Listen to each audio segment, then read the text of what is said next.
right, we're good to go. So, yeah, if you want to start this thing off, man, if you want to just give a little bit about yourself, what your conscious motivations are, how you came to start your YouTube channel, and really anything else you want to give us, and then we can just get the ball rolling. All right. Well, first of all, thank you for having me here. It's a pleasure. I've seen some of your interviews.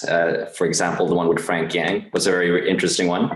Yeah, that's how I actually found out about you, is I saw that we both talked to Frank. Oh, really? That's how. All right, cool. Yeah, well, my name is Daniel Legraf, and I run a business called Conscious Motivations. And basically, the business is about coaching people from 20 to 30 years old in the realm of personal development, life coaching, and I also hold seminars sometimes. I've held seminars in Sweden and as well in South Korea, where I've been living and also been doing coaching.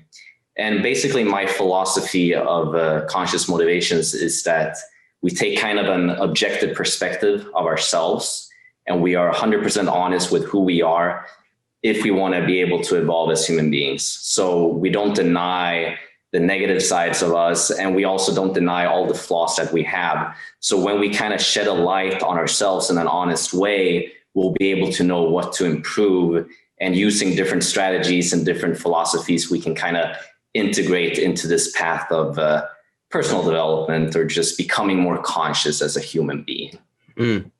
That's awesome, man.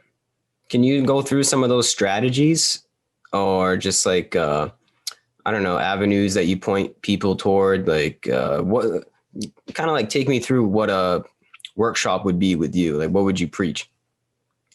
All right. So first of all, the philosophy that I personally have when it comes to personal development and becoming a better person is about having purpose. I think that's the basis of it all. Is when you wake up in the morning, when you're going to start your day, do you know what you're living for? That's like the number one question.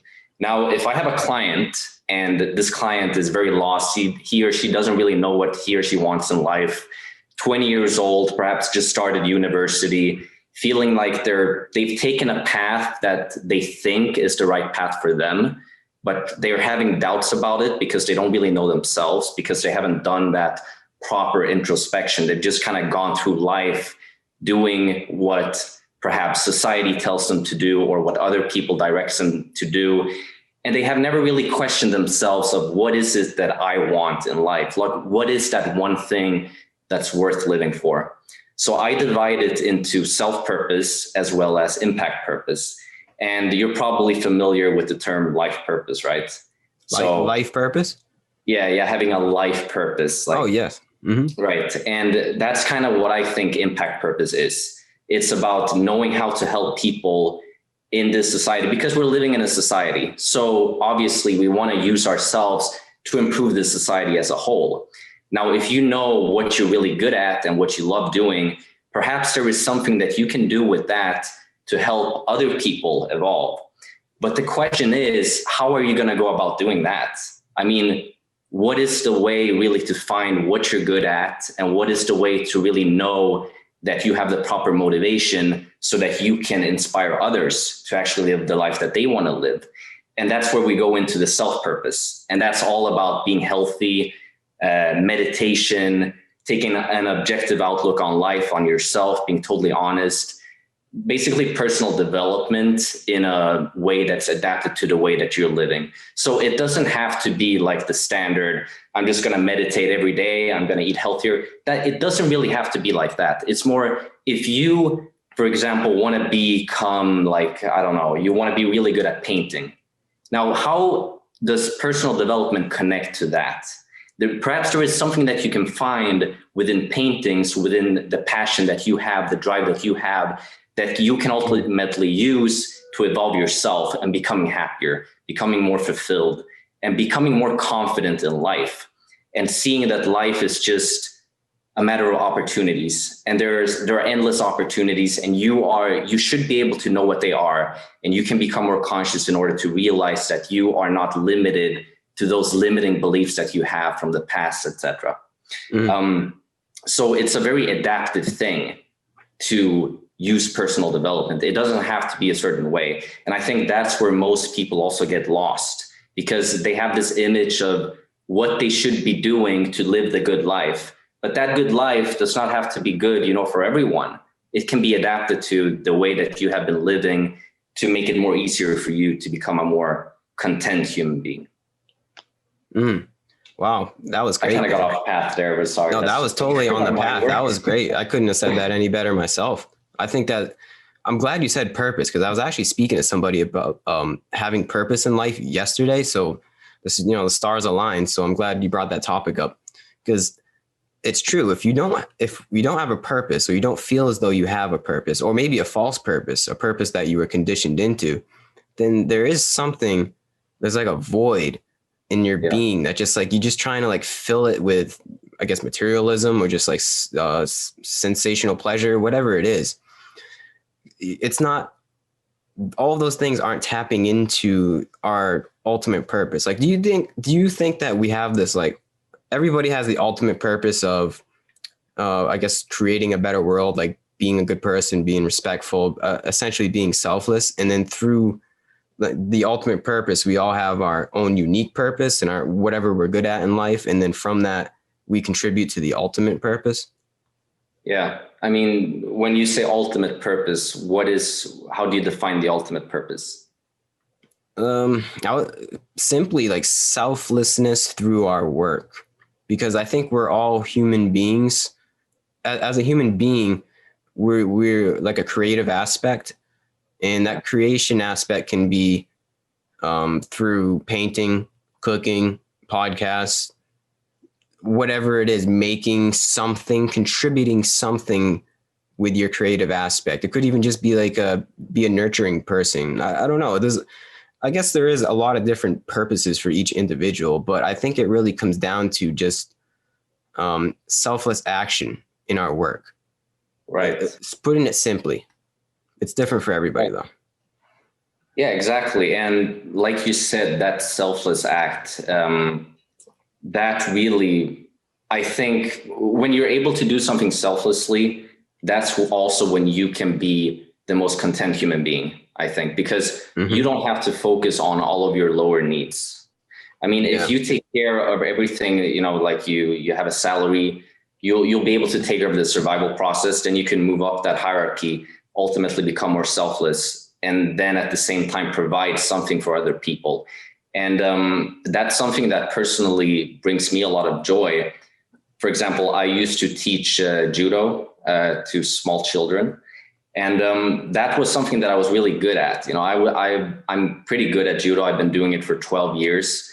So when I feel like I have something within myself that I'm really good at, that I know the benefits of knowing this certain craft. So if I can let other people also know this, for example, then seeing their development can be a very fulfilling thing.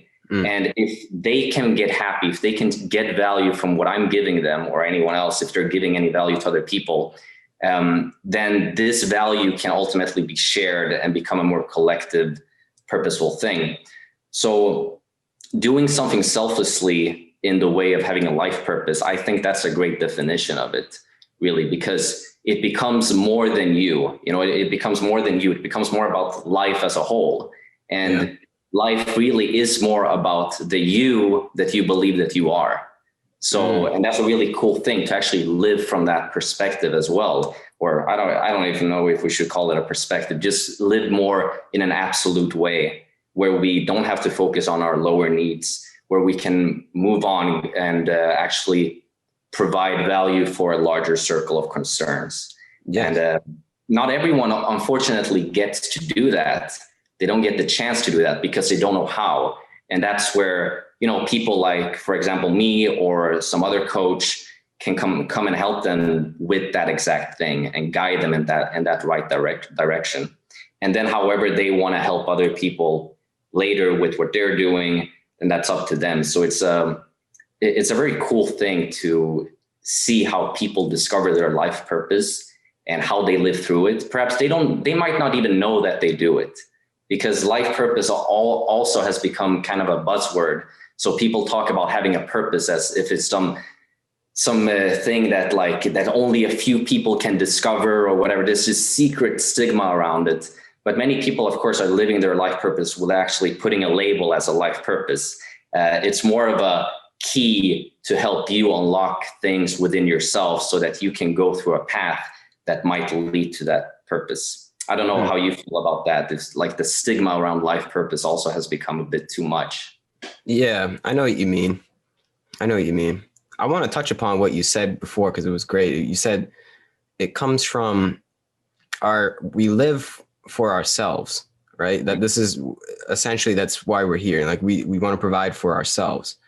And I think switching up your purpose or realizing your purpose comes with identifying not as this body, is like finding out what the self actually is. And once you find out the self, your purpose kind of changes to see that the self includes all other human beings around you. And that is that is happiness, essentially, right? Is knowing that you are everyone else and you're doing the best thing that you can do to provide for everyone else, because essentially there's no other way, right? Once you realize that that's the path and there's no other way, then there's no like looking back. There's no turning back, it's kind of just like, that's the path. And in terms of what you said of like the stigma of purpose, could you like dive into that more? Like give me an example of what you mean by that? I mean, perhaps this is just my take on it. I could be very self-biased here as well when I say this. But from my perspective, what I've observed in the self-help industry is that life purpose has sometimes become something that is, it's like, do you know about the book, The Secret? Yeah. Mm-hmm. Yeah. So like, for example, law of attraction, the same thing. It's like people make it bigger than it actually is. And that causes confusion. And that can be something that people, then they might like curse themselves saying, I cannot find my life purpose. I cannot find what I'm looking for. I'm not attracting the right things into my life because of XYZ, because it doesn't look like the way that I imagined it to look or whatever. And marketing in that way can be kind of dangerous. That was my point. So I think that when we talk about life purpose and when we talk about, for example, the law of attraction, they are cute words to use, to market it.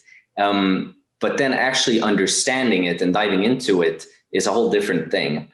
So it's a lot about self-responsibility. It's a lot about being honest. And if like a person is living a life that they love to live, and they perhaps don't even know what self-help is, they don't even know what life purpose is or the law of attraction or whatever, and they just love living their life.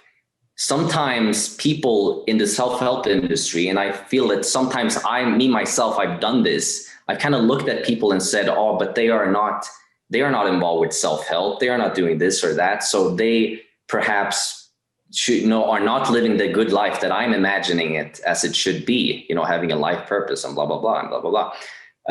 And that can be a very toxic thing, that belief. And I've seen that sometimes within the coaching and also within the personal development.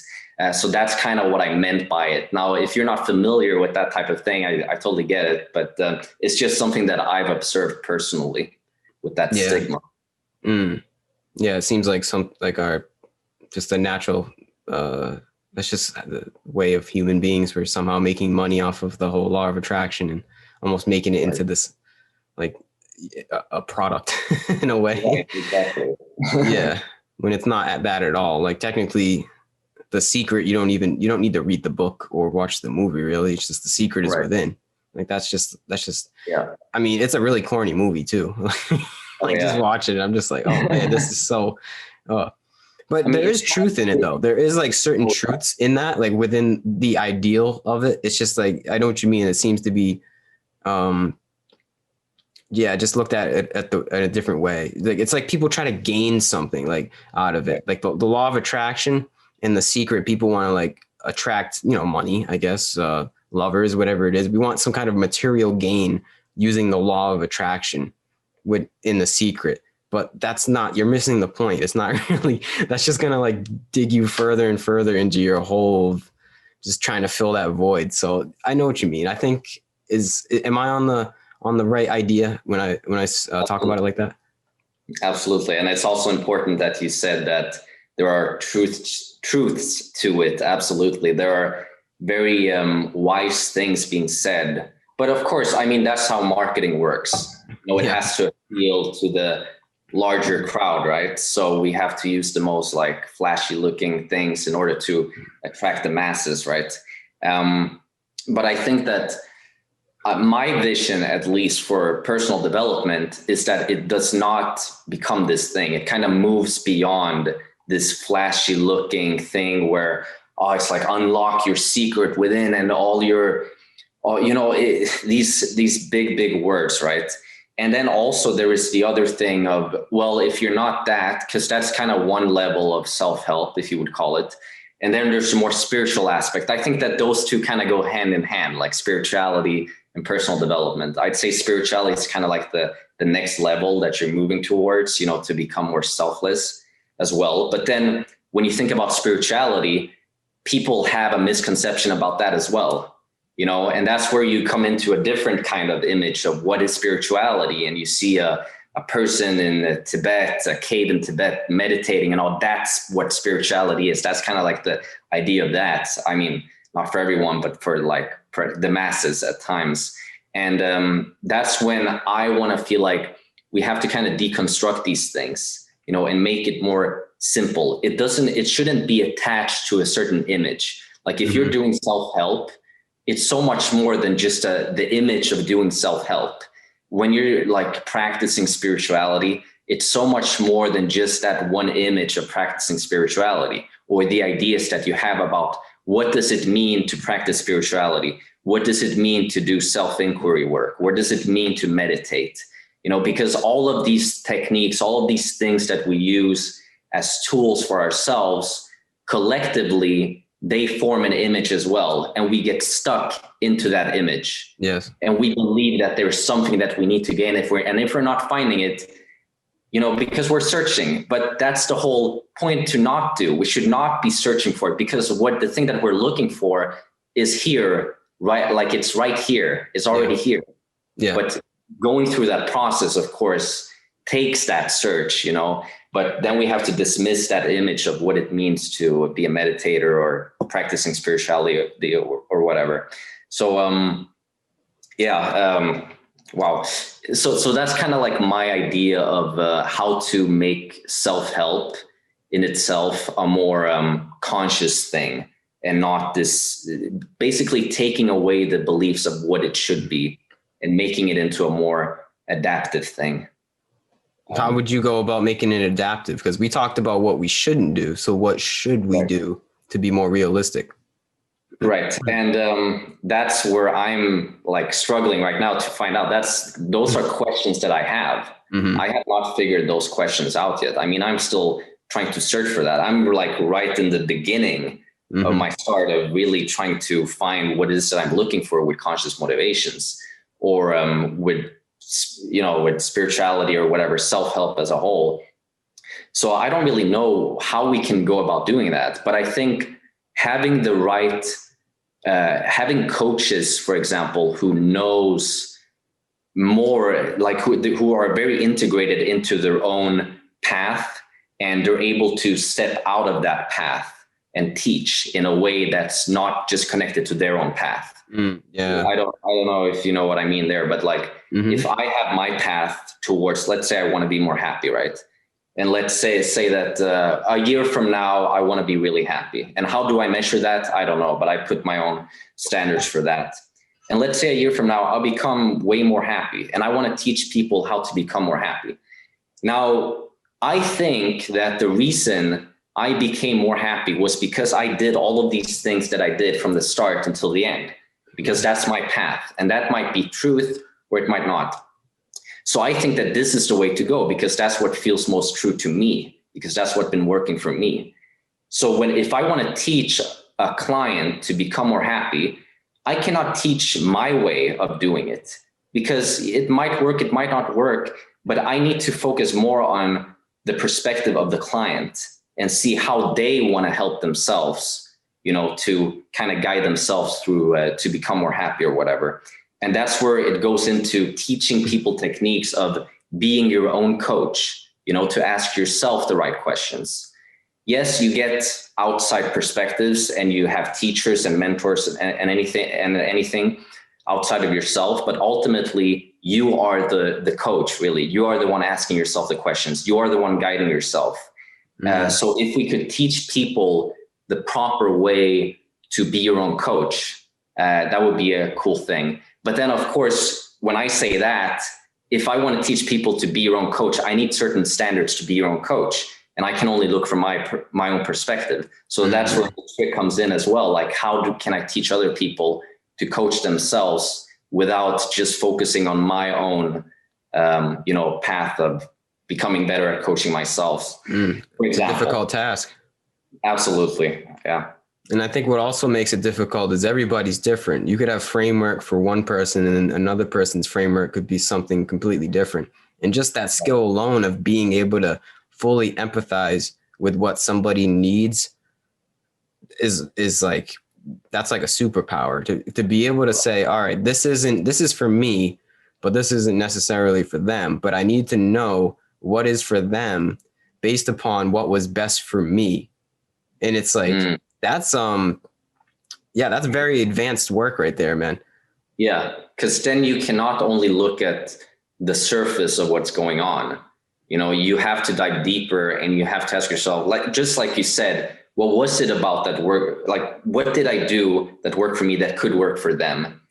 So that might be a deeper layer of it, because I might not be able to see that. I might not be able to put that into words. Let's say, very practical thing, like I'm going to eat more vegetables. So I decide I'm going to eat a lot of vegetables in the morning because I never eat vegetables. Let's just take that as an example. And your problem personally might be, I don't know, like motivation. Let's say it's motivation, but you don't really know your problem is motivation. Yep. So you want to become an overall more healthy person, and you start eating these vegetables every morning, right? So then you feel that you're becoming a better person in your standards, and you're saying, oh, it's because of the vegetables. But then perhaps you're not able to see that, no, it was not because of the vegetables. It was because of the routine of doing that. And that routine alone created perhaps a sort of belief, a programming, call it whatever you want, that kind of reflected itself in other areas of your own life. And that might have influenced other things.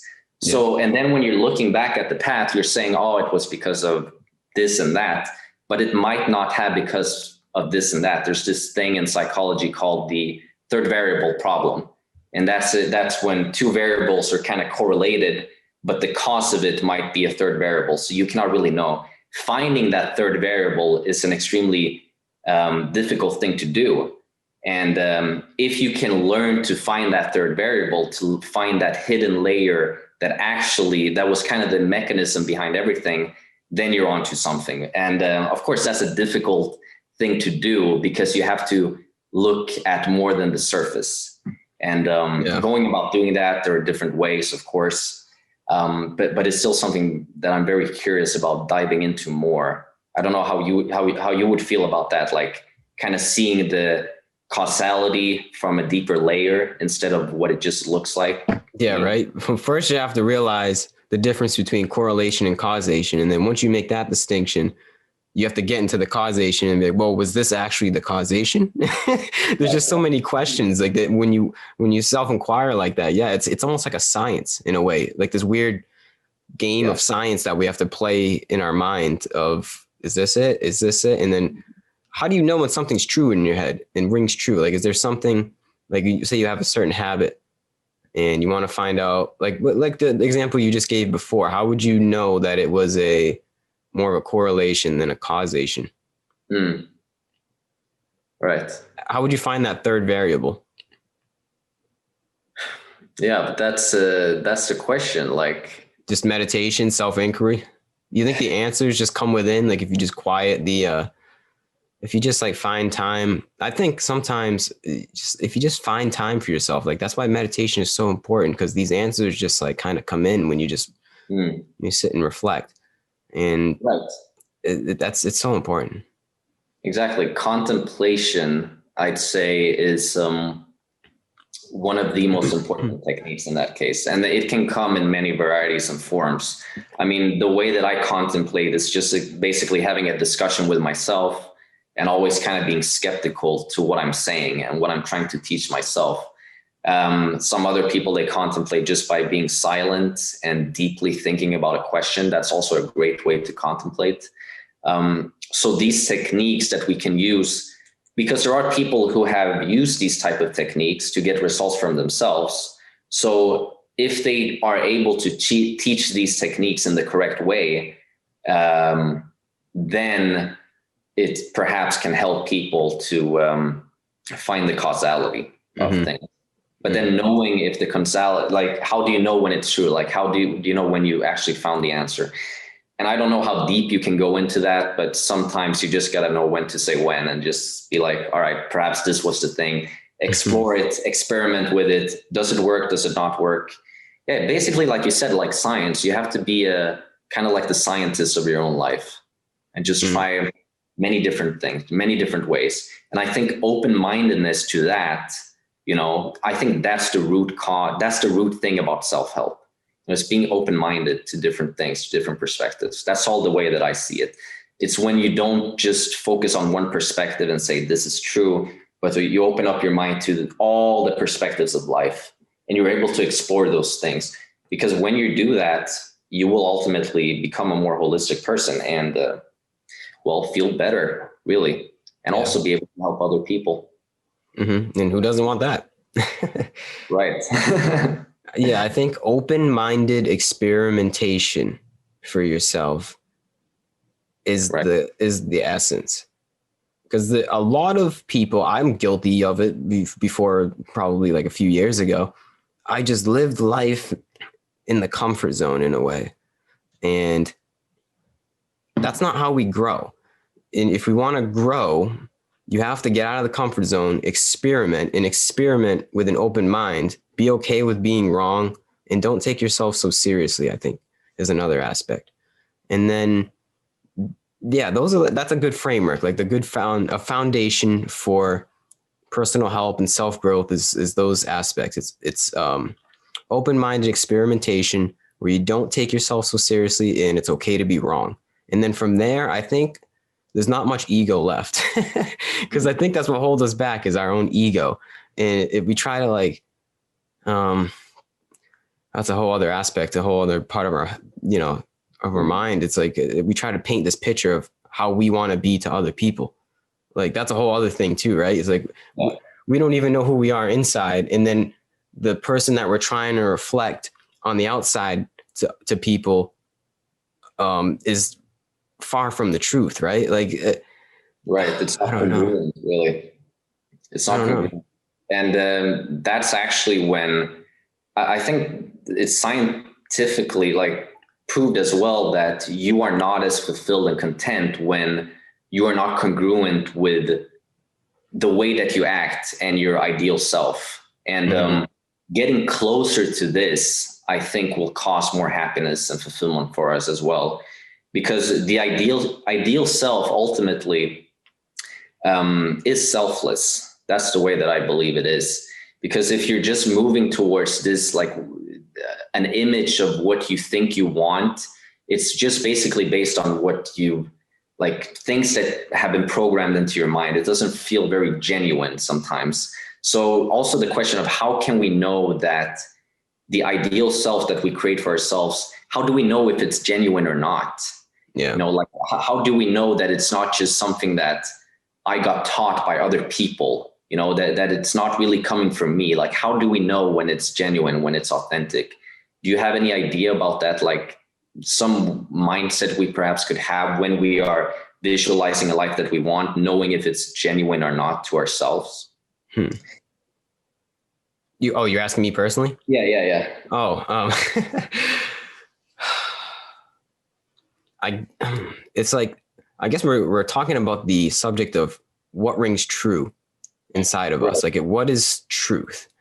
And for me, I actually had this conversation with somebody yesterday again, and truth, I didn't come to an answer. Like, we didn't really come to it. It was just kind of like, it just rings true. I mean, there's a saying, it rings true. It resonates in me. There's like an unspoken yes. Like it's an unspoken agreement, I guess you could say, with my ego on where to take my life. Or like let me think, if I meditate or contemplate upon like a decision that I want to make in the future, I may think about this and I say, how do I feel about this? And I'm like, oh, I have this like feeling. I don't know if it's like this.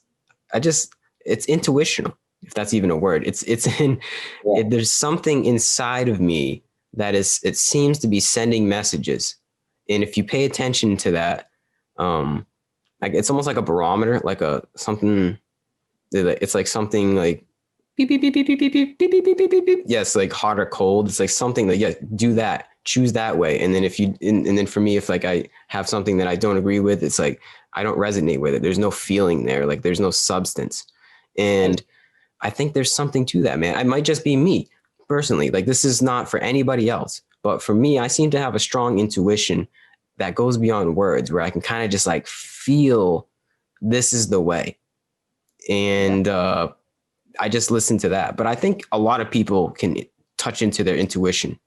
And I don't even know if intuition is the right word, but it's just like an unspoken resonance that I feel when it comes to either things that we're debating or things to do with my life or decisions that I have to make or people that I want to associate myself with, or just in general energies that I want to encompass my being in. There's just certain kind of message that comes in that is almost unconscious in a way. And I follow that. I try to follow that. Follow your heart. It's a cliche saying for a reason. But I agree there, like you said, with intuition and like that inner feeling that it's almost impossible to describe. It's like, how can we describe it? It's something that you have to experience, and you know what you're talking about. I mean, what you're talking about here when you say intuition, it sounds like it's this inner judge that you have within your mind. Yeah. It's kind of saying if it's the right thing or not. But that judge, I mean, I personally feel like there are levels to those judges.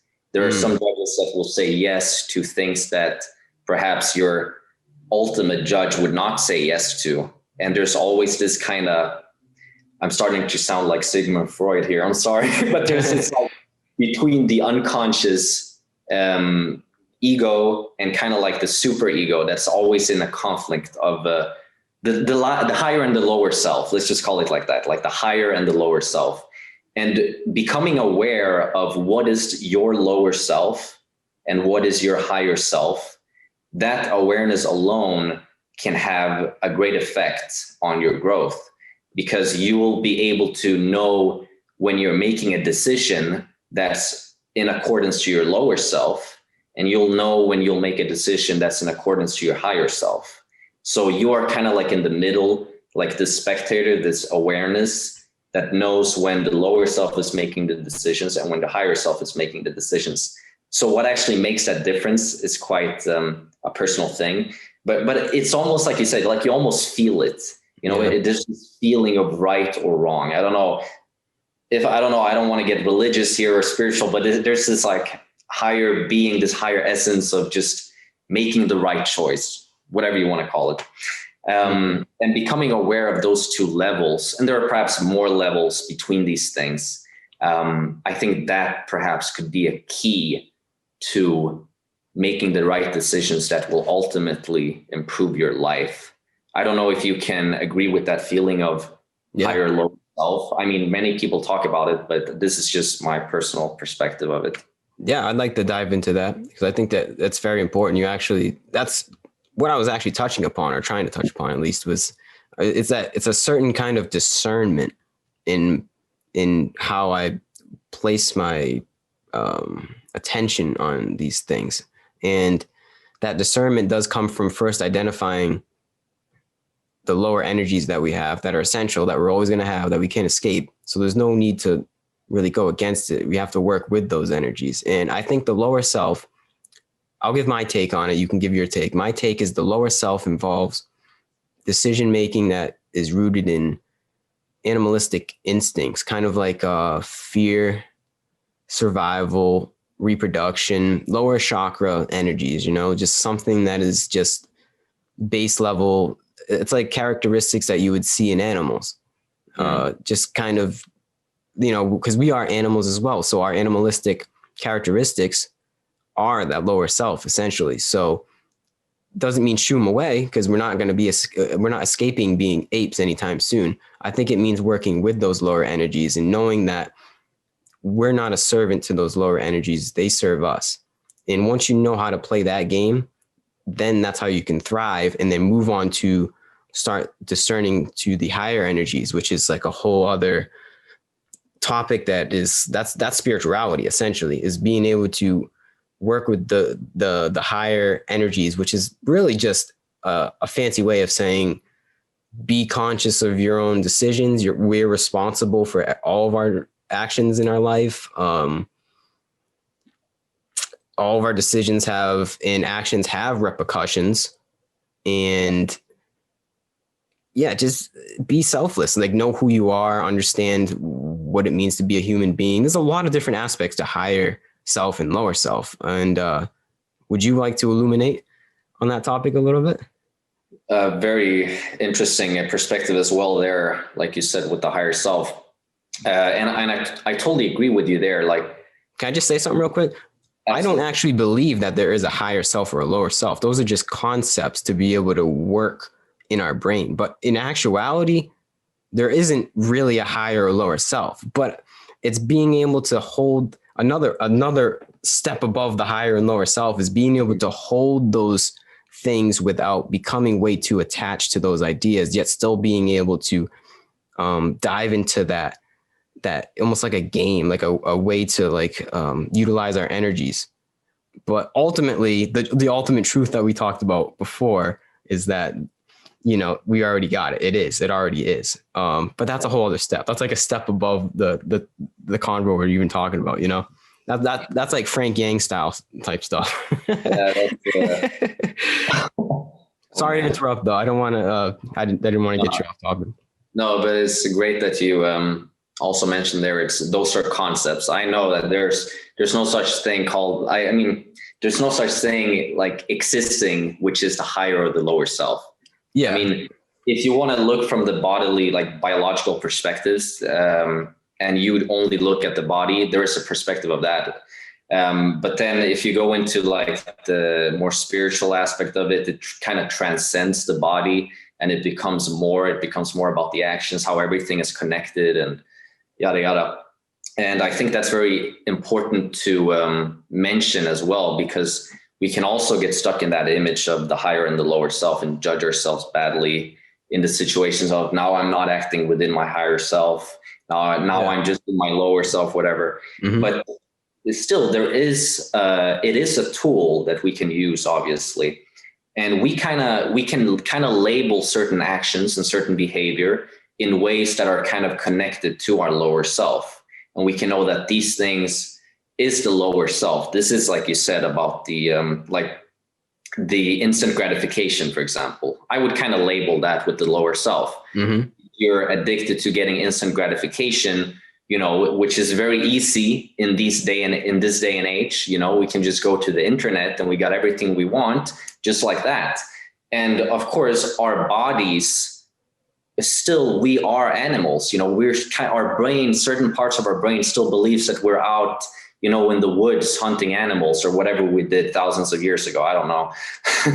You know, so that, you know, being aware of when our bodily instincts are taking over, when we are just, you know, pursuing instant gratification, becoming aware of that and kind of moving beyond and going into more long-term gratification and putting things aside, you know, in order to build our lives in a better way and train our brain really to not cave into things that we want right away.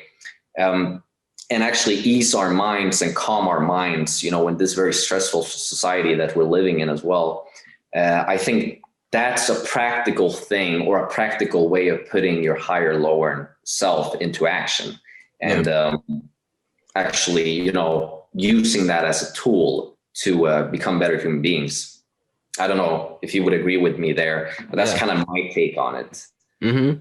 Yeah, it's being able to first is the awareness.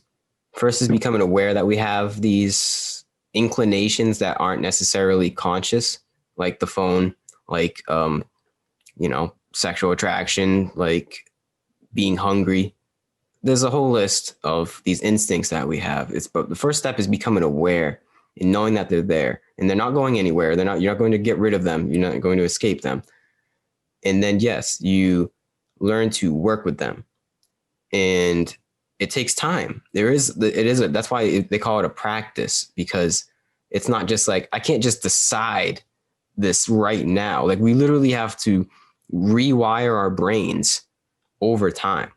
And it takes discipline. It takes motivation. It takes just a will to change. And that will, like, all that I just mentioned is the higher self thinking. It's the higher self thinking is not necessarily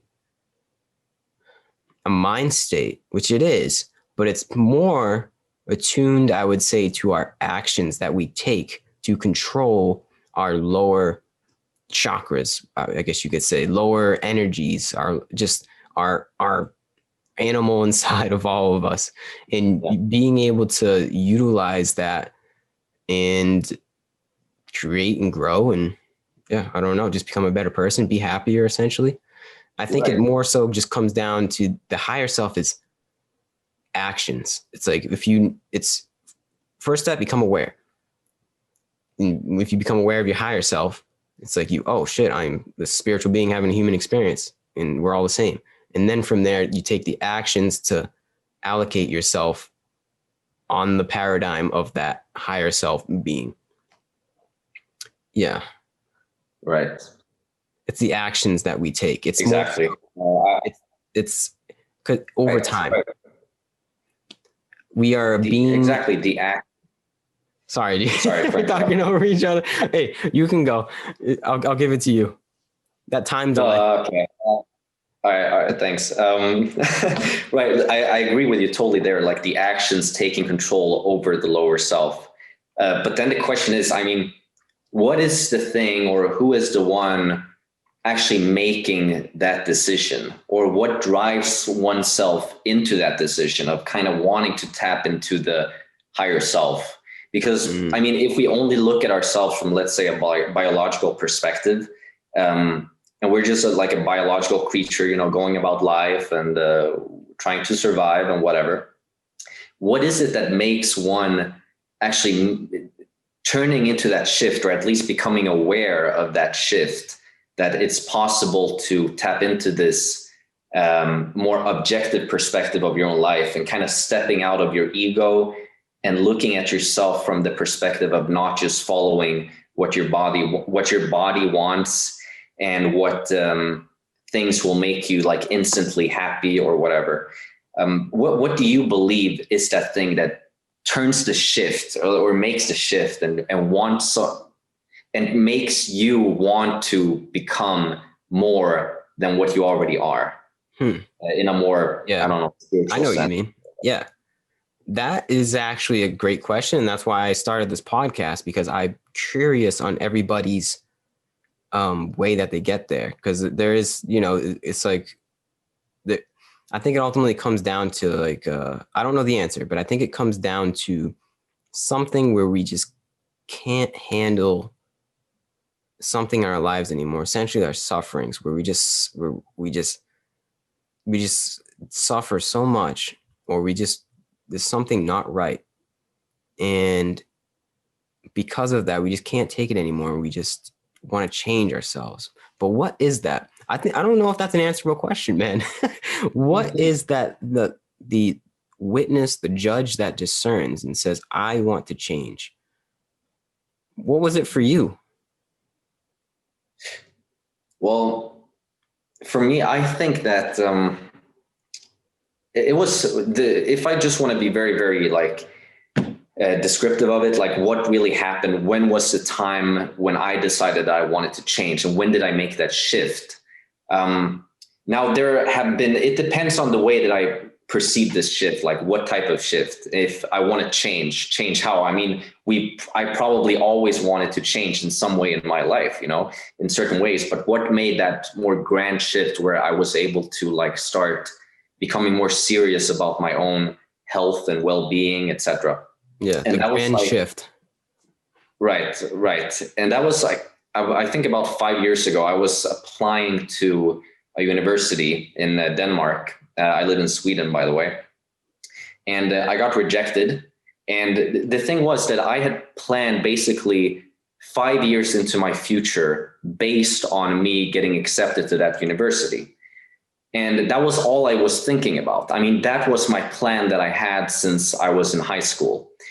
And then when I got rejected from that university, I don't know what happened, but something just clicked in me that said, all right, this entire image that I have of what I think that my life will be like and what I think will make me happy is gone. It's not there anymore because I got rejected. So the reality is not congruent with the image that I had.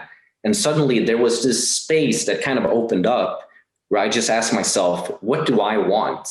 And I think that was probably the first time I genuinely asked myself that question. And when I did, there was this feeling of, wow, the world is an open place, you know? It's like I'm actually free in my mind to be able to do what I really want to do. And from there, that the idea of conscious motivations kind of grew like a year later.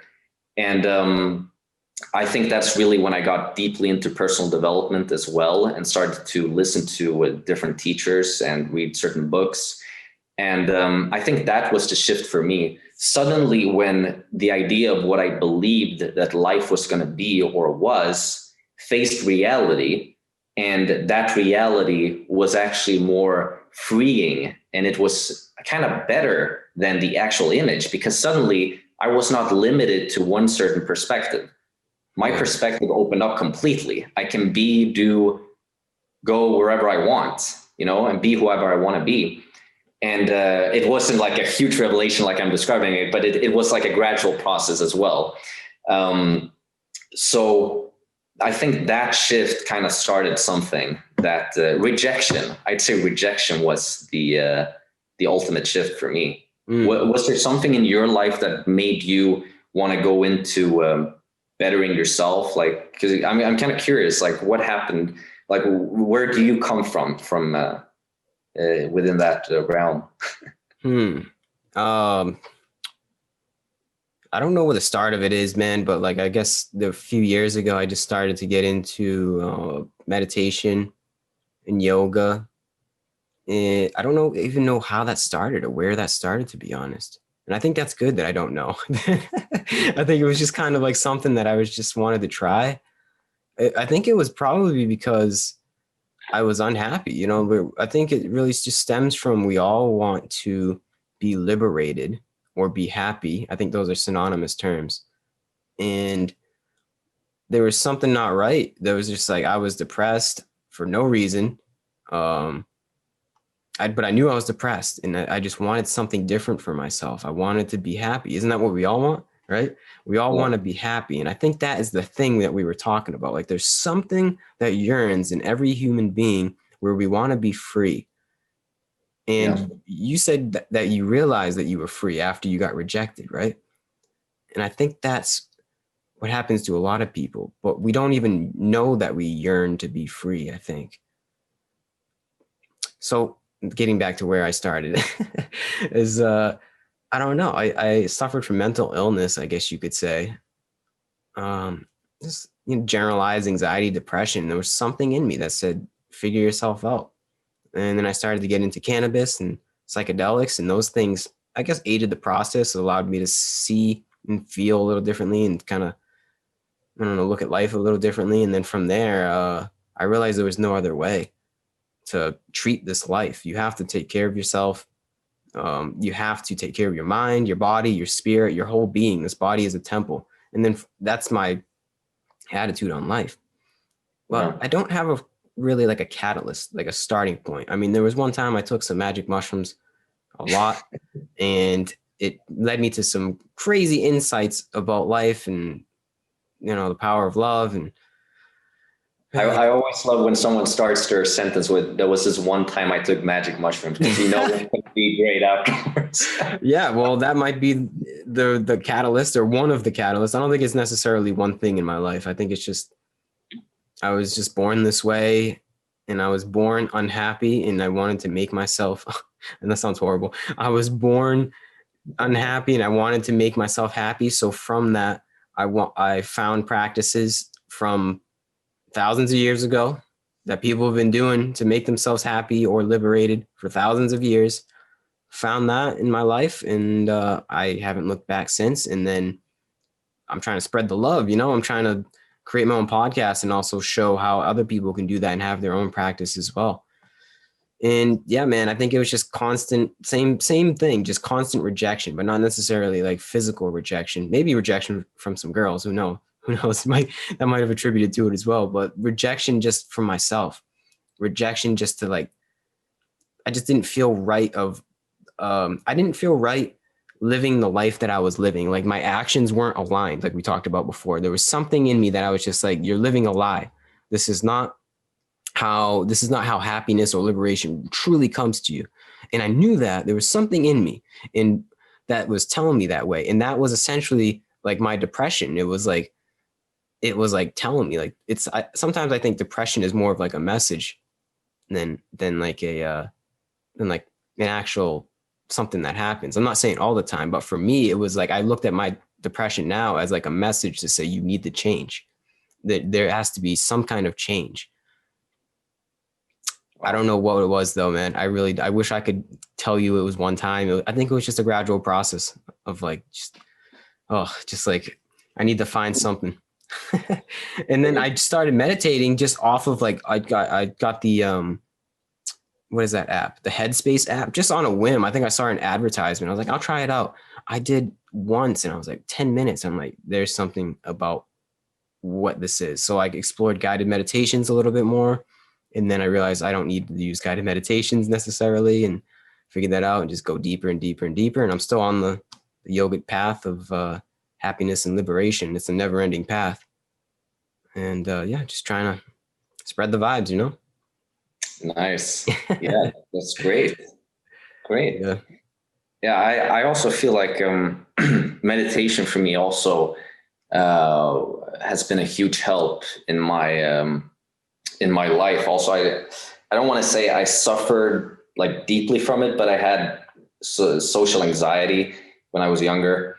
And sometimes I felt like I got judged like everywhere I walked. It was just a phase of my life, but I was not feeling that well at times. And that's something that I wanted to change. And I think that I changed that. And then after I got rejected from the university, I started to go more deeply into personal development. I took like a life purpose course as well. I kind of discovered my life purpose, and I took a life coaching program. And I actually applied for that university like 2 years later, and I got accepted. But by that time, I did not want to go there anymore. So I was like, no, I want to study something that I actually really feel I am passionate about, and that was psychology. And so now I study as well at the same time that I'm, doing this conscious motivations thing. But during that time also, I met so many people who had interesting perspectives of life and how they kind of struggle in their lives and the motivations that they have, the things that they are worried about, that they want to, fix. They're kind of confused, and I kind of provide them, or at least I feel like this is the idea that I have, that I am providing them. Then the way that they're perceiving it might be different, but I kind of want to give them a sort of door, like, hey, there's this door called self-help where you can help yourself, and that might ultimately lead to more spiritual stuff. And that's kind of what I am studying now for myself, which is spirituality, through meditation and yoga. And I also had a kind of like a start or a shift there, because at first it was only just pure self-help, like becoming more, blah, blah, blah. And then I had a spiritual experience after a heavy meditation session where I don't know, it was like a non-duality experience. And I just like, after that moment, my entire perspective of life just completely changed. I was like, what the fuck was that? It lasted for like 15 minutes. And it was, I don't know if you're familiar with the channel actualize.org. Mm-hmm. Right. And Leo, the guy there, Leo Gura, he talked a lot about spiritual enlightenment. And I was like, well, I don't really know what this is, but I kept following the techniques that he gave, and I kept practicing those. And when I actually had this experience, I was like, there's this whole different thing. Like, I don't even know what the hell to call it, that I just need to explore more. Mm-hmm. And it's kind of ironic, because at first when I experienced it, it scared the shit out of me. Like, I was like, it felt like dying. It's like when you realize that your whole life was a lie, and what you are is just basically the thing that you're perceiving right here, right now. This is what you are. There's no separation at all. It's just one thing. And when that lasted, and when I experienced that, my ego was still attached and did not want to let go, of who I thought that I was. After that, I started getting more deeply into spirituality. And I realized that ego thing really is what holds us back, that identity that we have, that we don't see that what we are is just the present experience. There's nothing more to it than this. This is all there is. But then all the ideas that we have is what controls us. All of those ideas. So how can we kind of get rid of those ideas? And that's, I think, is one of the most interesting questions that I'm trying to answer now for myself. And of course, there are many, many ways to go about doing it. And there are many books to study and many teachings. But I feel like I kind of want to find my own way of getting that answer, to not be controlled by the beliefs that we have. At any moment, being able to kind of go objectively, like perceive ourselves from a third person perspective, and not be too controlled by this identity that we've created or has been created. That's the game that we have to play in our heads. And once you realize it's a game, then you can start to play the game, and the rules. It's like it really is, man. Like, I see the whole the consciousness work that we do as a game. And yoga, Buddhism, whatever it is, the practice, Tai Chi, there's a bunch of different practices out there. Just simple meditation are ways to like play the game better understand the game, maybe play the game a little differently. Whatever it is, there's a certain way to play our minds. And once you come to that identification of that we're everything, but if we're everything, that means then it's like, all right, so then what are these thoughts? These thoughts aren't actually me perceiving this everything. They're just part of this everything. Then yes, you have to play the game of discernment, of not paying attention to those stuff that's going to hold you back. It's these topics are so hard to put into words. Yeah. they really are. I want to touch on what you said before of you had this on your meditation experience, and you realized that it's just this one thing, right? All is one and one is all. I think that is the first step, is identifying with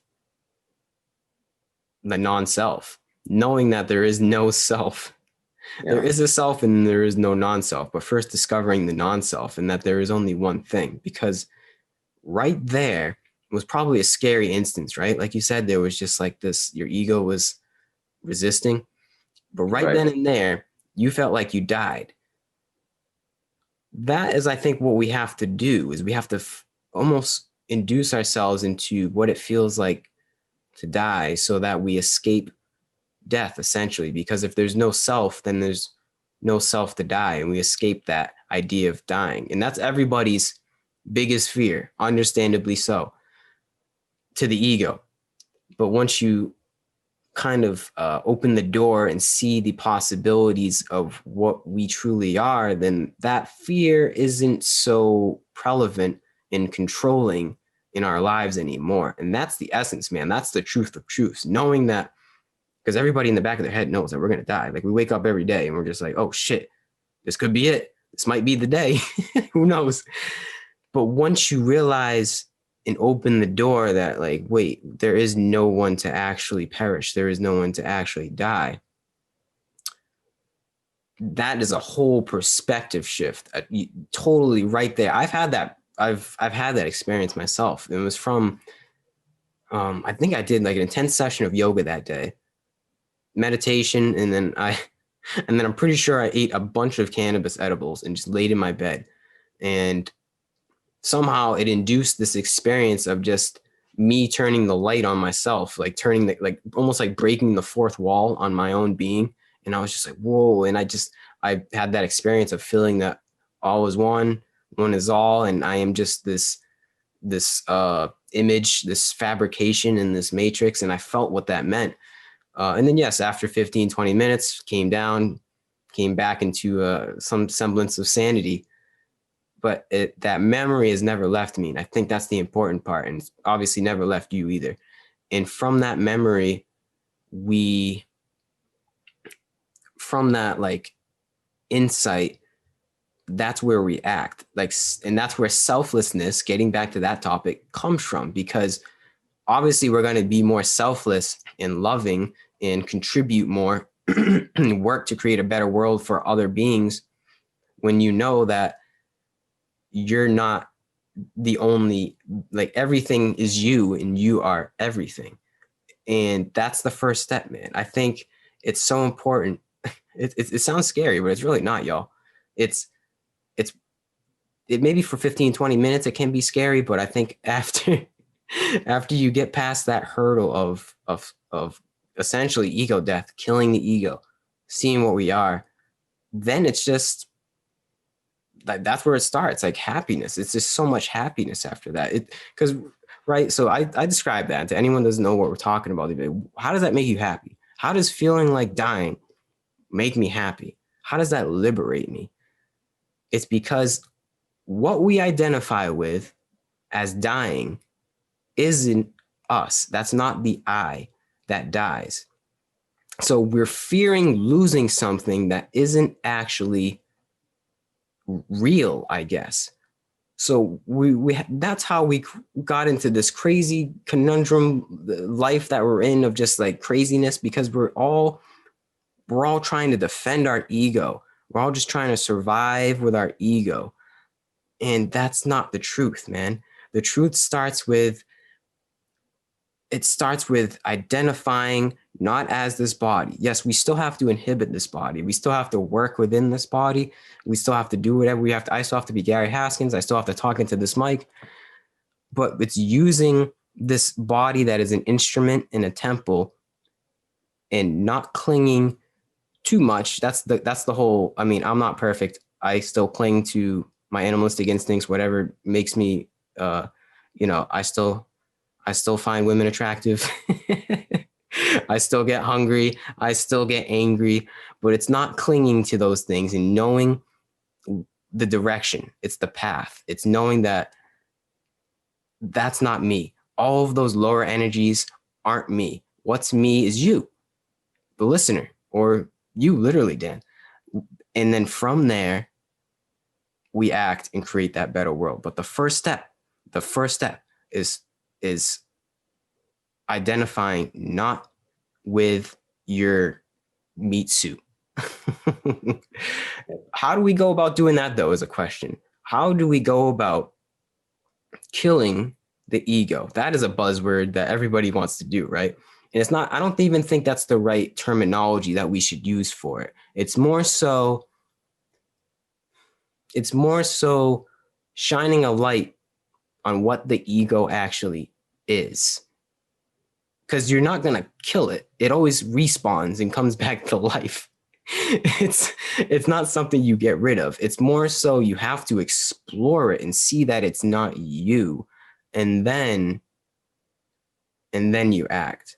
How we do that, everybody has their own way of doing it. Popular ways, like we talked about before, meditation, contemplation, yoga, whatever it is. Some people may be playing an instrument, they become one with the guitar or something.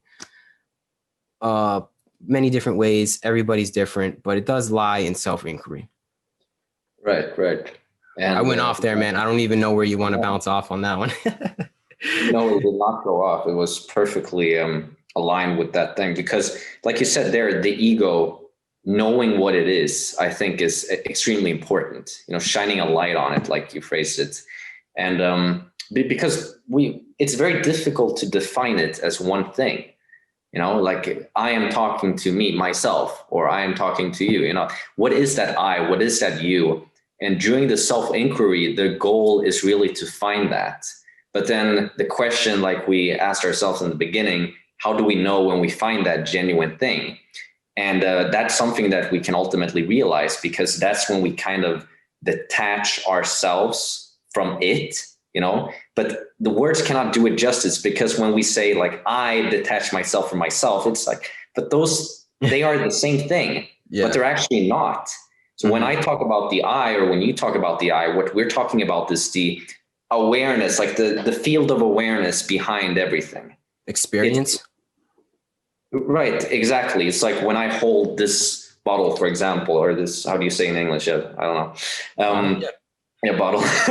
So like, who is holding this bottle? And I'm saying it's me, like I'm holding this bottle, but I already create a separation between what is I and what is this bottle. But if I don't make any words about it, I don't make any fuss about it, I don't think, I calm my mind, ultimately the only thing that exists is just this. So this is not separate from anything else, really. That's all there is. The only thing that makes it separate is the thing that we have been taught by the ego for evolutionary purposes. To say that I am myself, I need to protect this survival bodysuit, right? I need to make this bodysuit survive. That's ultimately what created the ego. Different levels of consciousness obviously have different levels of perspectives. And it's not to say that when we were tribalistic that we were enlightened. I'm not saying that. I'm just saying that perhaps we were more in tune with everything else going on, but the lower self was in control all the time. Now we want to elevate ourselves and move beyond that, and still realize that we are everything around us without just being focused on the survival. We still want to maintain this bodysuit. We still want to maintain this organism that we are, or we, see, words cannot really describe it, but and still become aware of what we actually are, which is just everything going on right now. And when we do that, are we more happy? And then, like, how do we define happiness? Maybe yes, maybe no. We're still probably going to experience pain or whatever, but we're not going to attach ourselves to that in the same way, because we're not saying that it's hurting me, right? This bad thing is happening and it's hurting me. It's hurting my identity, because we know we are not that. We're just this present experience. And how often in our present experience are we really threatened? Not that often, right? The thing that threatens us the most is our mind. So yeah, unless we like interact with a lion in front of us, we're going to get scared, enlightened or not.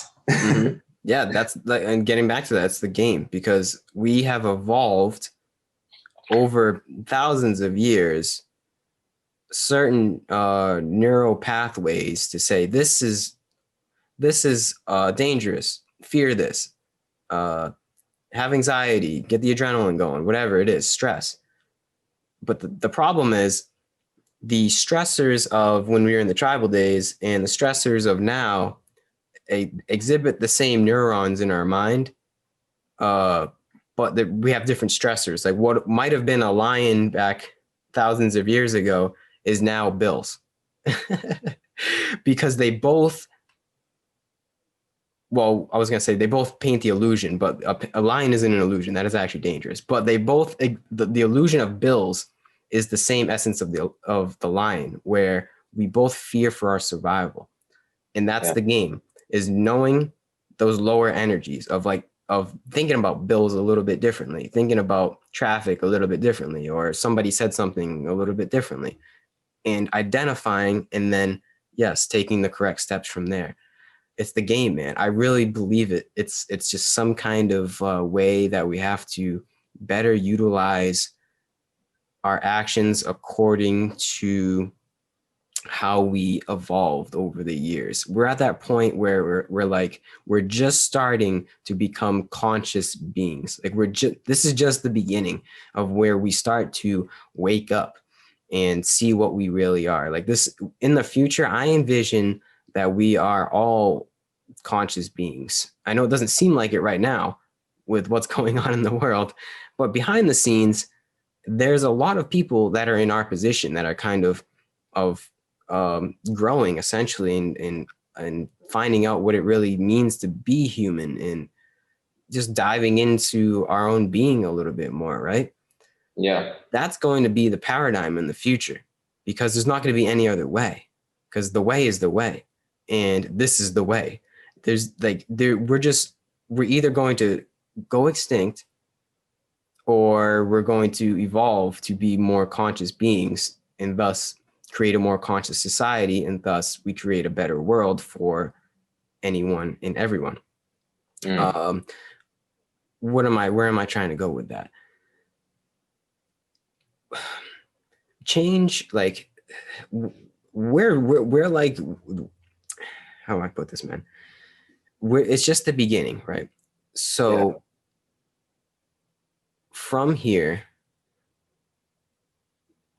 we just lay the groundwork for the future. And from our offspring, I guess you could say, or our other people's offspring that learn from us as teachers and other people that are spreading the good word, it's just going to create a whole new paradigm. It really is. Like our brains, we're almost like consciously evolving now, where before it was Darwinian evolution, but now it's like conscious evolution, where we're saying, what we are, I don't know, but we are standing up for just beingness and human beingness and saying, I'm going to become more conscious. And I think that's the new paradigm. Like, I really do think that's where we are going. We're just kind of in the beginning stages. I see a world in the future where there is no paying attention to our animalistic instincts. I think we're going to somehow outgrow that. Not having to worry about bills, like all of these problems that people have, like a lot of mental illness, I think is attributed to because we're just living a lie. And we're living a lie because we don't pay attention enough. And we just keep trying to put band-aids over our problems and not really dive deep into what we are.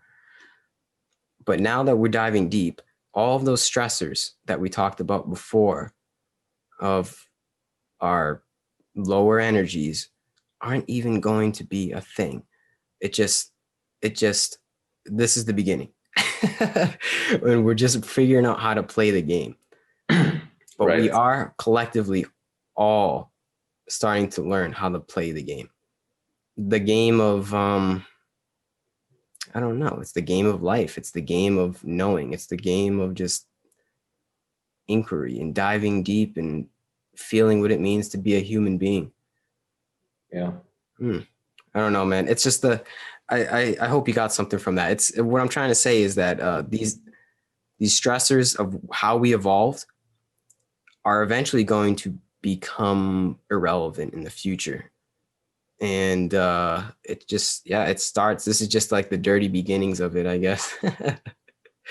Well, I mean, this is a very strange time in history, really, because things are so easily accessible for us, and it's moving very fast. I mean, incredibly fast. Like if you compare like 2020 or 21, whatever, with like 2010, already there, we can see a lot of difference in technology and everything. Compare that like to the 90s, and it's like a whole different thing. And I mean, before, I'd say that life or the world in general looks better now than it did before in many, many ways. But we also have to take a toll on, or like pay like a price in a way when it comes to our minds, you know, and depression and anxiety and all of these things that comes with that thing, the involvement of technology and everything, and our technological advances and everything. So we have to focus on the mind more. You know, we have to go into that spiritual, or sorry, the more conscious path and figure out how to become more conscious, or really just becoming more conscious of our consciousness. Because I mean, we've been conscious for a very long time as human beings in the way of like, we are aware of ourselves, or like we're self-aware. But becoming more conscious of the consciousness and understanding what it is through our own perspective, and diving into what we think, what we believe that we are, the I that we think that we are. And but there are different ways we go about doing this, because sometimes when I think about the future and what it holds for the offspring and the future human beings, I don't know if I'm going to if I should be scared or if I should be happy about it. Because let's just imagine this, like in the future, you'll be able to kind of plug yourself into a computer or a system or whatever that just takes care of everything. All of your survival needs, everything is met in an instant, right? It's all there. And then you are able to live a different type of life, focusing on different things or whatever. It's kind of like you're playing a different game. But still, like, you're just plugging yourself into a system and everything just gets handled for you. And you don't have to think about anything that has to do with the basis of life. And that kind of scares me in a way, because it's almost like that now. I mean, if we have our phone, we basically have an entire world in our hands, you know, and we can live sometimes more in that world than this world. And of course, there's going to be a consequence to that when we don't connect to nature, you know what I mean? Because this is the nature right here that we're experiencing in. But then I ask myself again, but what if this thing that we're looking at, this computer, whatever, this is nature as well? This is what we created, because everything is natural. There cannot really be an unnatural substance if everything is within nature, right? So even that potential computer that we're creating in the future, that we're plugging ourselves into, getting care of everything, perhaps that's the future. That's perhaps the evolution. But then there perhaps could be, and that scares me, that perspective scares the shit out of me. But then there's the other perspective of becoming more conscious and getting away from these things, connecting more to the way that we lived before in time, without wars and tribalistic mindset and all these things, but more just in peace and harmony with nature. We kind of go back to our, to where we came from, but we have a different level of consciousness.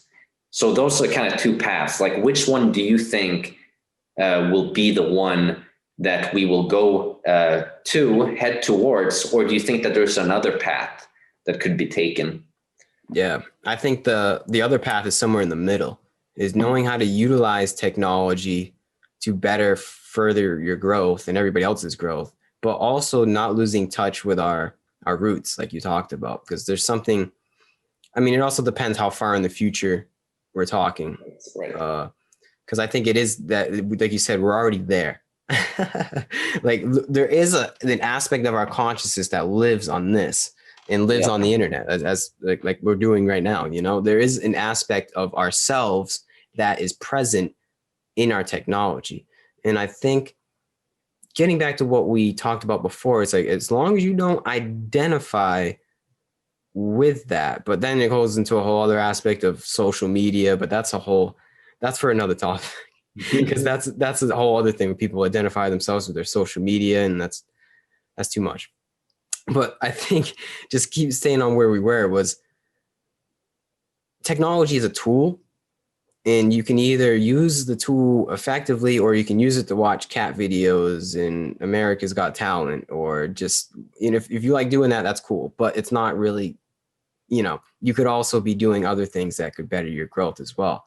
And I think, I don't necessarily fear hooking up a consciousness to a computer. I don't know if it's going to be as simple as just going, all right, you're in like the Matrix. I think it is just going to be a gradual process, like we talked about before. It's just slowly, these phones are slowly going to morph every year more and more into our being. And from there, you can definitely get lost in that. And I think it's literally almost going to create like an augmented reality world that we may be able to get lost in. Like some people may say social media is its own world that you can also get lost in, like the world of Facebook or whatever is going on in these social networking sites. I don't know. It's just that's a whole other world, right? So that's only going to get stronger and stronger as the future goes on. So we're going to there is two sides, right? It is you're going to get either sucked into, lost in the sauce, I call it, just sucked into the narrative, the noise, technology. But then there's also, yes, the other side of just freedom, nature, how life is, just, the beauty. They're like two extremities. It's like the two. There is two extremes, but I think that the true master works between them and utilizes them correctly, because technically we're not out in nature right now with the trees and feeling the energy. Like we're actually utilizing this technology that could seem to ruin people and just not help them grow, but we're using it. Hopefully, ideally, if maybe somebody's getting something out of this, either way, we're using it for ourselves, and we're using it to grow and help our being. And then from that technology and maybe certain insights that I learn on this or certain practices that I get from technology, I can better enjoy nature, or I can do yoga out in nature. I've done that. I've learned yoga online. So it's just like, I don't think it's as simple as just either or. It's just don't bend either way. Don't also the other way too. Don't just become just like some hippie that just, it's all love, bro. Like that's cool. Like those are good people. I love hippies. I love love, but it's also, don't dwell too much in that. Like, there's a fine line. There's the middle path, as they call it. Like the middle path between too much technology and not enough technology. And that's an ever evolving process, I think. Yeah. I agree. Yeah. I don't know. It's being able to keep up with our evolving world, yet not getting lost in it, Right. Because that's the problem too, is like, we're already in that world where people are lost in technology. And I'm guilty of it too. I have natural inclinations to look at my phone, but I know that it's just like, at least I can take note of that. There's some people in the world that don't, like, I know I sound like an old person, or just, I just sound like, the kids, man, they're too attached to their phones, bro. But it's true. Like, we're all just like way too sucked in to technology, it seems, right? It's already taken over our being. It really is. But I think once we know how to work with it, because it's not going anywhere at this point, if we know how to work with it, and almost treat it as an extension of ourselves, then it'll help us. It's just another aspect of the game. There has to be a balance. Yeah, absolutely. When I was thinking about the, for example, these days, when I look at like the extremity that I talked about, where you kind of plug yourself into a system, there's this like thing called, I don't really know what it's called in Japanese, but in Japan, there's this culture of young men who kind of like lock themselves into their apartment, and they like never leave their apartment, and they just like order food online and everything, and just live like online, and they never leave the house. It's this weird movement. I don't really know what it is. And it's Japan. I don't know if you've heard about it. What'd you say? Have you heard about it? No, I've never heard about it. I was just saying it's Japan, so they just do stuff like that over there. Yes. So but this is because also of technology. I mean, we wouldn't be able to do that without technology. Mm-hmm. And so that's kind of like the backside of it. Like that's the bad side of the coin, or whatever, if there is even such a thing. But the being able to use technology in the correct way, like you mentioned, is a very important thing. So I think that, like you said, the middle path where we can balance it out and becoming conscious of the positive aspects and the negative aspects, and we're able to prevent those negative things from happening, you know, and we can use things in the right way. So as we evolve our consciousness, hopefully we will evolve our consciousness towards technology as well, because it's quite a new thing, this thing that we have with the phone and internet. So perhaps our minds or our body or whatever does not really know how to control it in the proper way yet. But the more our consciousness grows and the people out, like the future humans will be more conscious, then we will be able also to integrate technology in a more positive way for ourselves and our, like, as individuals. Yeah. So I think that those two things kind of go hand in hand, hopefully. Yeah. If it doesn't, then it might be bad, but yeah, I know exactly what you're saying. I think the only problem is that technology is evolving this much and our consciousness is evolving, like, you know, not at the same rate. And right. I think because of that, because we can't do anything about that. Like, I don't, at this point, at least, we just have to learn to adapt to the technology and know that a lot of our tendencies of the technology, which are just essentially an extension of our being, come from our limbic brain structures, which is like the, you know, like we talked about before, lower energies. Yeah. So, I mean, touching on the same premise of this whole conversation is also becoming aware of that. I don't think technology is separate. Like, it's not this separate thing. It's literally just like an extension. Like, I see this microphone as an extension of my being, and this camera and my phone. These are all just ways that I express what it means to be a human being. It's just not really like, I'm not separate from this. It's not against me. It's just like, it's just another aspect of creation and just reaching out and what it means to be here in this moment, you know? People don't know that. Most people don't realize that phones are an extension of themselves, and we get identified with the phones. Like, how do I put this? Once you realize that technology is an extension of yourself, right? But don't identify with that technology, if that makes sense. That's the trick. Like, knowing it's an extension of ourself, and when you say self there, you're referring to not me, not Gary Haskins. Like, that's not the self. It's an extension of like my whole being that is beyond my ego. Right. So when we identify, usually identification, I see identification sometimes as a negative word, because it attaches, you know, more meaning than what's necessary, and that causes more suffering.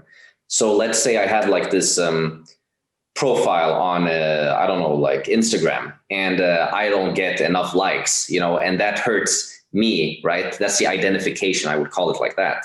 But who is it actually hurting? You know, there's no one it's actually hurting, and that's the extension of ourselves. Is perhaps Instagram can be an expression of I don't know, something that we're trying to help others with or whatever, like in a positive light that can be used in a great way. Or it can be a negative identification. So it's all really about the awareness behind it and how we choose to utilize it. I think that's perhaps the way that we can kind of separate identification and extension of ourselves. Is that perhaps what you were talking about when you mentioned the extension? Or yeah, definitely. I'm glad you mentioned the Instagram likes too, because that's pretty much what I was saying. Is like, that isn't, if I had, like, you know, if we'll say a YouTube video, like if this YouTube video gets a certain amount of likes and I say this is a part of me and 5 people dislike it, I'm like, oh man, why do they dislike me? I don't want these people to dislike me. But like, no, it's not really. It's not really me. It's just like, it's a concept of art, I guess, that my meat suit is producing for others. It's a tool. Essentially, like, these social media statistics are just a way that other people reflect upon how we use our tools you know what I mean? Like, how we utilize ourselves. That's how I see it, at least. How I see all of social media and YouTube and this podcast is really just me. I don't really care about notoriety and anybody watching it. It's just kind of like how I express myself and use it as a tool to help others if they want. If people want to tune in, they can. But it's not me, you know. If there's a lot of, I think it's easy, very easy, understandably so, to think that these things are you. Like, you know, you have a username. This is your name. This is your identity. And then you have other people that are also in the same boat, and they think they're them. And we're all just feeding into this facade of painting a picture that isn't true to each other. Yeah. But if we just recognize that these things are tools, it wouldn't be so lost. We wouldn't make us so unhappy. And then, I don't know. And then we could just help each other. That's the problem, man. It's like social media. Think about it, bro. And like this whole, everything, the whole framework of the internet is just like this weird social egoistic game we've built around it. Yeah, I agree. I don't know. And also, I mean, that can be compared to materialism as well. You know, and I know myself, I've been a victim of that, like, thinking in very materialistic terms, like the clothes that you're wearing and what you look like and what your possessions and things around you, those sort of things we can also negatively identify to ourselves. And we think that those things actually have any meaning, you know, because that's a way that our like life avatar presents itself to others. And that puts me in a sort of position of whatever, you know, and that gives us a sort of false sense of value. And that's a trap that people can also fall into if they are not, if we are not conscious enough, because we think that these things actually matter. But then when we move beyond that, it becomes more about those abstract talk. How do you say abstract? Yeah, abstract topics that are perhaps more difficult to define.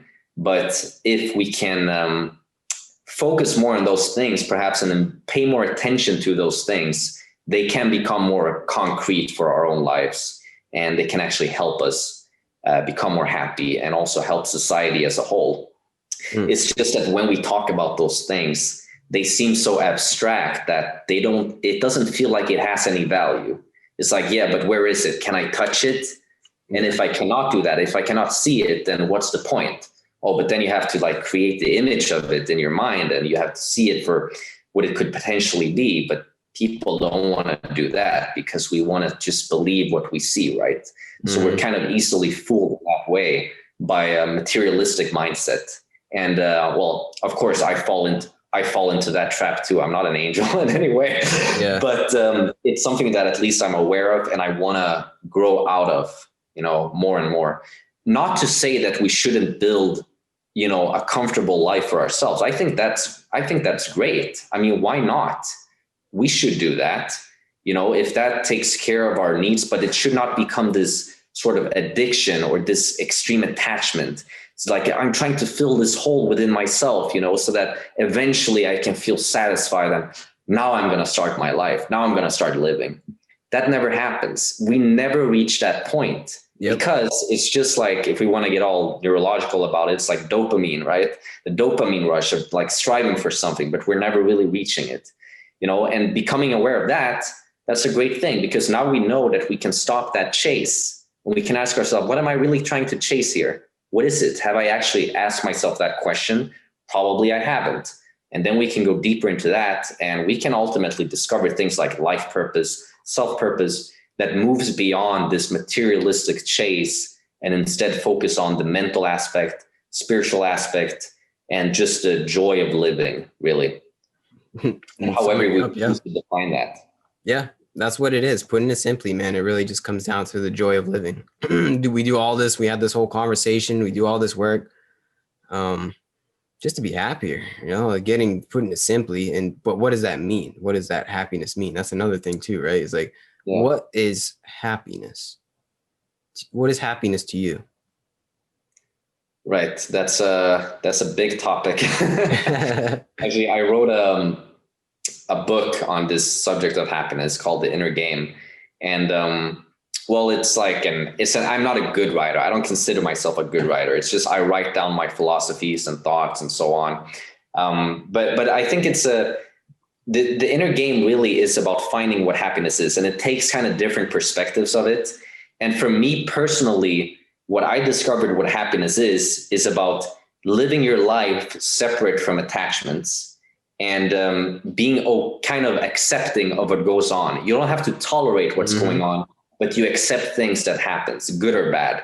Doesn't mean you shouldn't try to change bad things. You obviously should. If something is bad, try to change it, but not creating this belief of this is bad, this is good, and judging ourselves too much. Instead, just be accepting of life, living in the moment, and being present really, and true to ourselves, finding this authentic self that we can live through, where we don't have to be afraid. We don't have to feel like we are getting judged. We don't have to feel like we have to stop some, higher purpose that we have because we believe that other people will perceive us in a bad way.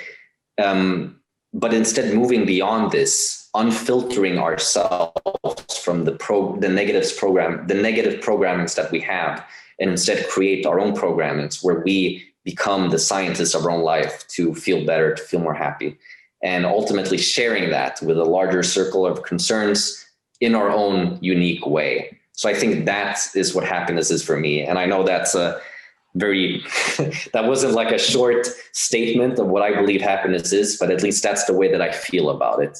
How would you personally describe happiness from your perspective? Very similar to you. I think I would just expand and say it's not like a destination. Like what you just described is the journey. It's not something you arrive at and then you go, boom, I'm happy. All right, that's it. It kind of is, but it's not really like something you get or you grab, or it's just like this. It's this alignment. And then from that alignment, we act. And that's the journey. Like the happiness for me, getting back to what we talked about in the beginning, was it's very aligned with purpose. And it's an ever evolving, never ending process. I think it's alignment. It comes down to having that intuitive knowing of just whatever comes up, it comes up. Let it come and let it go. It's being okay with not being okay. It's knowing that, the Four Noble Truths of Buddhism, the first one is life is suffering, is knowing that I am going to go through some kind of suffering. I'm not right now, but I may tomorrow after this podcast. I will eventually, knowing that whatever comes up is okay. And just settling with that fact. I'm not completely at that. I think even just having that mindset and knowing that is some kind of goal to aspire to, I guess you could say, to be on that wavelength of unconditional acceptance of whatever comes my way. I think that is the alignment that I'm speaking of. And I think we're pretty much on the same page. It's shifting the perspective, and that's why I call this the conscious perspective. It's like a shifting toward a different way to view life, knowing that everything is different, but yet it's all the same it's different because I just simply have a different way of viewing things. And then from that viewing, I act. And all of that plays into my own happiness. It's not as simple as I eat a cookie and I'm happy, or I watch a good movie and I'm happy. Happiness is this. It's not just, I don't even know if happiness is the right word. Happiness isn't this one thing that happens to you. It's a process, I think. And it's more so, I said this before, it's more so of a process of liberation. And just knowing that I'm putting myself, I don't know if that's the right word, putting myself through the process of unfolding, of self-discovery, of peeling the layers back, and then from that, of acting and helping other people do that, and then they do that in their own way, and then they help other people, and it's just like the snowball effect. For me, that's happiness. It's just kind of spreading the love first to myself and then to others. That's happiness. Wow. Yeah, I mean, I think that's a good point to end it on, man. If you want to wrap it up there. Yeah, absolutely. Do you have Like, anything else you want to plug before we finish this up, or anything else you want to say? Where are you going to take your YouTube, or where are you going to go with your life? Like, what's next for Daniel? How do you say your last name? Legraf? yeah, Legraf. Yeah. What's next? What's next? Well, right now I'm going to do, well, I actually wanted to ask you here right away on this podcast if you would like to join my podcast for the season 4 of this Conscious podcast. Great. So that's what's up like for me now. And otherwise, I don't really know. Like right now I'm writing a new book called Be Your Own Coach. And it's going to take quite a long time before I finish it. And basically I'm taking a different approach to coaching where, coaching is about asking your client the right questions. But I believe that we can learn ourselves to be better coaches for ourselves through contemplation and a variety of techniques. And some coaches, they don't agree with me on that point. Kind of funny because coaches usually say that we should always believe that the client is able to do anything. But as soon as it comes to self-coaching, it's not possible. So I don't really understand that mindset. So I want to kind of provide a different way of coaching where people can learn themselves to coach themselves. Otherwise, not that much. I'm building my vision still. I feel like I've entered a different phase of conscious motivations. And right now it's more about putting the word out there through different mediums. My podcast is a great way of doing that. And perhaps some other ways I'll figure out. YouTube. We'll see about that, how it goes. Yeah, that's it. Sounds good to me, man. Keep fighting the good fight. Keep spreading the good energy, and people will follow. Absolutely. Thank you. Yeah. So thanks for coming on. I'll put all of your information in the description. If anyone has made it this long, I think we've been talking for about maybe hour and a half about. So, yeah. If anyone's made it this far, you can check out Dan down below in the description. But thanks for listening, and thanks again for coming on, Dan. This was cool. Thank you very much for inviting me. It's been a pleasure. Cool. All right. Well, have a good day. You too. Stay conscious. You too. Bye.